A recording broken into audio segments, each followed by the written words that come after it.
Gentlemen, what is up? Today I'm going to show you how to properly apply beard balm. Now, this isn't rocket science, but there are definitely some best practices. So the first one, and this is a mistake I see a lot of guys making, wet your face before you apply beard balm or any beard or skincare product for that matter. You never want to apply any product to bone dry skin or beard. And the reason is when we apply some lukewarm water or warm water to our face and our beard, the hair follicles, our skin's going to absorb that water. And so when we apply our product on top, it's going to help seal in that water, that moisture, which is going to add to extra softness, both in your beard and also in your skin. So whether or not you're washing your face, doesn't matter. On days that I'm not washing my face or mornings that I'm not washing my face, I'll just rinse my face and beard with lukewarm water. Do that, for about a minute or so, and then towel dry. Now, I don't want any residual water hanging out in my beard. It can be damp, that's fine, but we're gonna towel dry both face and beard. And then if you're applying any other skincare products like an under eye cream or a moisturizer, I use Hydrate every day.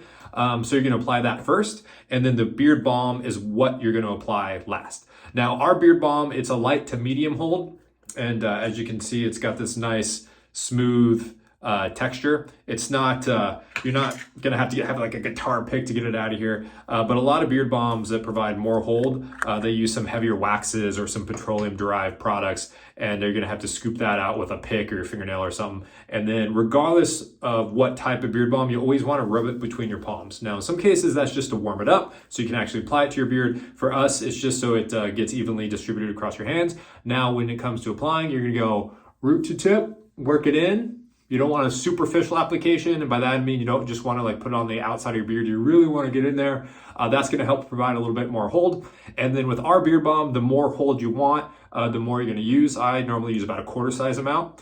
And I don't know if you can see it now, but when you first apply it, you will see it on the surface of your beard. You'll see some little specks, and that's totally normal. You just have to work it in. It's going to absorb into your beard, and then just style it the way that you want, and you are good to go. Now, if you're like me and you touch your beard a lot, just be aware with lighter hold beard balms, the more you play with your beard, it's just gonna break that hold. The bonds that are going on in there, it's just gonna break them, and then you're gonna lose a bit of control. So just keep that in mind if you wanna maintain that shape. And then of course you can reapply throughout the day if you want, but normally there's no need to do that. All right, that's it. Pretty straightforward. If you have any questions or need further clarification, go ahead and drop your questions below in the comments, and I'll see you guys on the next one.